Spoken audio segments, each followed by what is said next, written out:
pelo tempo de 1 minuto por vereador inscrito para apresentação de votos de pesar, de louvor ou de congratulações. A palavra está à disposição das senhoras vereadoras e dos senhores vereadores. Peço a palavra, presidente. A palavra, vereador Bortola. Senhor presidente, senhoras e senhores vereadores, bom dia a todos que nos assistem pela TV Câmara Canal 16, pelas redes sociais. Somente parabenizar, na verdade, agradecer aos vereadores que se fizeram presentes no dia de ontem, na audiência pública sobre transporte e mobilidade. Foi um debate respeitoso, porém acirrado, de uma certa forma, mas muito justo, em virtude que a população se fez presente, né?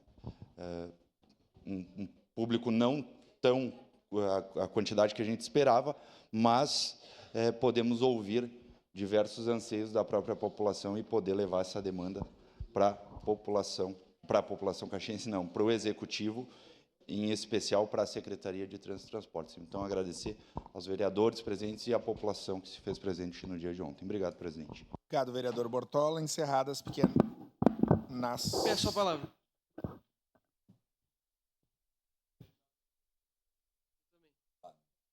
Encerrou. Tudo bem, eu falo no final. Encerradas pequenas comunicações. Com a anuência dos líderes, essa sessão ordinária abre espaço de 5 minutos